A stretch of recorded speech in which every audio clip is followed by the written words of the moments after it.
ನನ್ನ ಹೆಸರು ಸೌಂದರ್ಯ. ನನ್ನ ಹೆಸರು ಮಾತ್ರ ಸೌಂದರ್ಯ, ಆದರೆ ನಾನಲ್ಲ.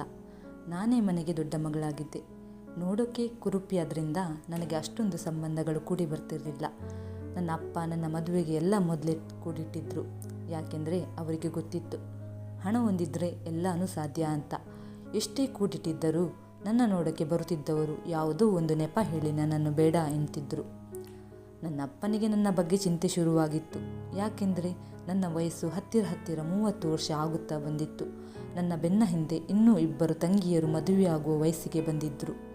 ಸಂಬಂಧಿಕರು, ಬ್ರೋಕರ್ ಅಂತ ಎಷ್ಟೋ ಮಂದಿಯ ಬಳಿ ಹೇಳಿ ನನಗೆ ಸಂಬಂಧ ಹುಡುಕುತ್ತಿದ್ದರೂ ಯಾವುದು ಸರಿ ಹೊಂದಿರಲಿಲ್ಲ. ಕಡೆಗೆ ಒಬ್ಬ ಇಂಜಿನಿಯರ್ ವರನಿಗೆ ನಾನು ಇಷ್ಟವಾಗಿ ಬಿಟ್ಟೆ. ಅಬ್ಬಾ, ಕಡೆಗೂ ಒಂದು ಸಂಬಂಧ ಕುದುರಿತಲ್ಲ ಅಂತ ನನ್ನ ಅಪ್ಪ ಅಮ್ಮ ಇಬ್ಬರೂ ನಿಟ್ಟುಸಿರುಬಿಟ್ಟರು. ಹುಡುಗ ಇಂಜಿನಿಯರ್ ಆಗಿದ್ದ. ಮುಖದಲ್ಲಿ ದಾಡಿ ಮೀಸೆ ಬೆಳೆಯದಿದ್ದರೂ ನೋಡಲು ಸ್ಫುರದ್ರೂಪಿಯಾಗಿದ್ದ. ಹಾಗೆ ಒಳ್ಳೆ ಸಂಪಾದನೆ ಇತ್ತೆಂದು ನನ್ನಪ್ಪ ಹಿಂದು ಮುಂದು ನೋಡದೆ ಮದುವೆಗೆ ಒಪ್ಪಿಗೆ ಕೊಟ್ಟಿದ್ದರು. ಮನೆಯವರಿಗೆ ಇಷ್ಟ ಆದಮೇಲೆ ನನಗೇನು ಅಡಚಣೆ ಇರಲಿಲ್ಲ. ನಾನು ಕೂಡ ಹಾಂ ಎಂದಿದ್ದೆ. ಹಾಗೆಯೇ ವರದಕ್ಷಿಣೆಯ ಬೇಡಿಕೆಯೂ ಇತ್ತು. ನನ್ನಪ್ಪ ಮೊದಲೇ ಎಲ್ಲ ಕೂಡಿಟ್ಟಿದ್ದರಿಂದ ಮದುವೆಗೆ ಏನೂ ತೊಂದರೆ ಆಗಲಿಲ್ಲ. ಅವರು ಕೇಳಿದಷ್ಟು ವರದಕ್ಷಿಣೆ ಕೊಟ್ಟು ನನ್ನಪ್ಪ ಮದುವೆ ಮಾಡಿ ಕಳುಹಿಸಿದರು. ಮದುವೆಯ ಮೊದಲ ರಾತ್ರಿ ಏನೇನು ಕನಸುಗಳನ್ನು ಹೊತ್ತು ನಾನು ಮಧು ಮಂಚದಲ್ಲಿ ಕೂತಿದ್ದೆ. ಆ ಕಡೆ ಬಾಗಿಲು ತೆಗೆಯುವ ಸದ್ದಾದಂತೆ ಇಲ್ಲಿ ನನ್ನ ಎದೆ ಬಡಿತ ಜೋರಾಯಿತು. ನನ್ನ ಹತ್ತಿರಕ್ಕೆ ಬಂದು ಕೂತ ನನ್ನ ಗಂಡ ರಕ್ಷಿತ್ ನನ್ನ ಮುಖವನ್ನೇ ನೋಡುತ್ತಾ ಕೂತರು. ಇವತ್ತು ನೀನು ತುಂಬ ಸುಂದರವಾಗಿ ಕಾಣುತ್ತಿದ್ದೀಯಾ ಅಂದರು. ಇದೇ ಮೊದಲ ಬಾರಿಯಾಗಿತ್ತು ನನ್ನ ಅಂದದ ಬಗ್ಗೆ ಹೊಗಳಿಕೆಯ ಮಾತುಗಳನ್ನು ನಾನು ಕೇಳಿಸಿಕೊಂಡದ್ದು. ನಾನು ನಾಚಿಕೆಯಿಂದ ತಲೆ ತಗ್ಗಿಸಿದೆ. ರಕ್ಷಿತ್ ನನ್ನ ಸೌಂದರ್ಯವನ್ನು ವರ್ಣಿಸುತ್ತಾ ನನ್ನ ಹಣೆಗೆ ಮುತ್ತಿಟ್ಟು ಅವರ ಕೈಯಲ್ಲಿದ್ದ ಹಾಲನ್ನು ನನಗೆ ಕುಡಿಸಿದ್ರು. ಹಾಗೆ ಹಾಲನ್ನು ಕುಡಿದ ನಾನು ಕಣ್ಬಿಟ್ಟು ನೋಡುವಾಗ ಬೆಳಿಗ್ಗೆ 8 ಗಂಟೆಯಾಗಿತ್ತು.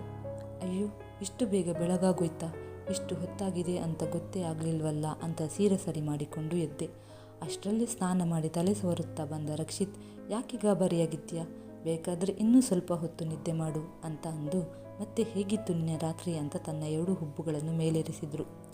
ನನಗೆ ರಾತ್ರಿ ನಡೆದ ಯಾವುದರ ಬಗ್ಗೆಯೂ ನೆನಪಿರಲಿಲ್ಲ. ಆದರೂ ಸಂಕೋಚಪಟ್ಟು ತಲೆ ತಗ್ಗಿಸಿದೆ. ರಕ್ಷಿತ್ ನನ್ನ ಸೌಂದರ್ಯವನ್ನು ಆವಾಗ ಹೊಗಳೋರು.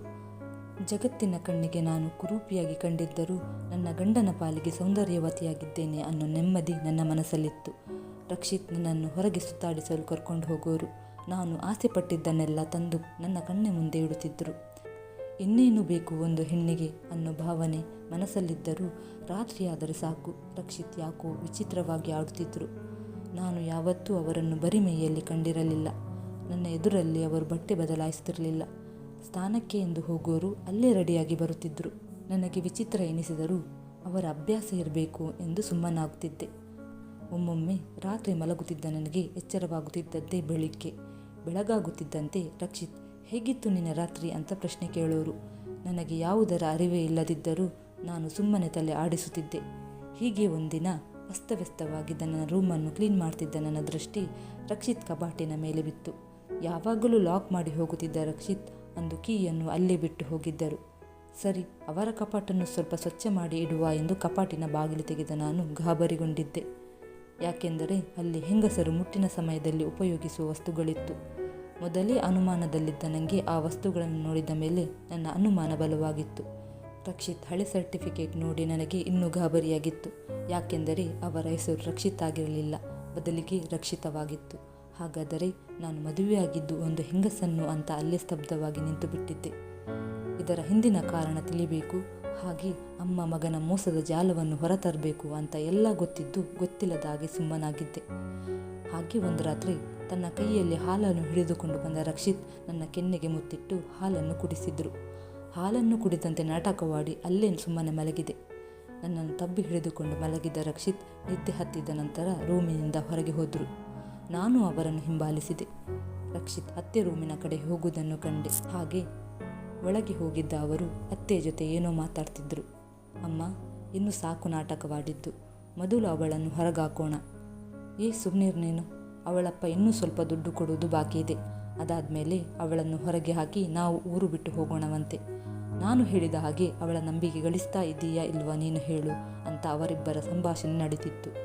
ಅವರಿಗೆ ಗೊತ್ತಾಗದಂತೆ ಅವರ ಮಾತುಗಳನ್ನು ಕೇಳಿಸಿಕೊಳ್ಳುತ್ತಿದ್ದು ನನಗೆ ಅರ್ಥವಾಗಿದ್ದು ವರದಕ್ಷಿಣೆಗಾಗಿ ಈ ರೀತಿ ನಾಟಕವಾಡಿ ಮದುವೆಯಾಗಿದ್ದು ಅಂತ. ನಾನು ಬೆಳಗಾಗುವವರೆಗೂ ಕಾದು ಪೊಲೀಸ್ ಕಂಪ್ಲೇಂಟ್ ಕೊಟ್ಟೆ. ಇಬ್ಬರನ್ನು ವಿಚಾರಣೆಗೆ ಒಳಪಡಿಸಿದ್ದ ಪೊಲೀಸರು ಅವರ ಮುಖವಾಡವನ್ನು ಬಿಚ್ಚಿಟ್ಟರು. ಗಂಡಿನ ವೇಷ ಧರಿಸಿ ವರದಕ್ಷಿಣೆಗಾಗಿ ಅಸಹಾಯಕ ಹೆಣ್ಣು ಮಕ್ಕಳನ್ನು ಮದುವೆಯಾಗುತ್ತಿದ್ದ ಇವರಿಗೆ ನಾನು ಮೊದಲನೆಯವಳು ಏನೂ ಆಗಿರಲಿಲ್ಲ. ಹೀಗೆ 2-3 ಹೆಣ್ಣು ಮಕ್ಕಳಿಗೂ ಮೋಸ ಮಾಡಿದ್ದಾರೆ ಅಂತ ವಿಚಾರಣೆ ಆನಂತರ ತಿಳಿಯಿತು. ಏನೇನೋ ಕನಸುಗಳನ್ನು ಹೊತ್ತು ಮದುವೆಯಾಗಿದ್ದ ನನಗೆ ನನ್ನ ಜೀವನ ಹೀಗಾಯ್ತಲ್ಲ ಅಂತ ಬೇಸರ ಇದ್ದರೂ ವರದಕ್ಷಿಣೆ ಹೆಸರಲ್ಲಿ ನನ್ನ ತರಾನೇ ಮೋಸ ಹೋಗಬೇಕಿದ್ದ ಇನ್ನೂ ಎಷ್ಟೋ ಹೆಣ್ಣು ಮಕ್ಕಳ ಜೀವನ ಉಳಿಯಿತಲ್ಲ ಅನ್ನೋ ತೃಪ್ತಿ ನನ್ನಲ್ಲಿತ್ತು.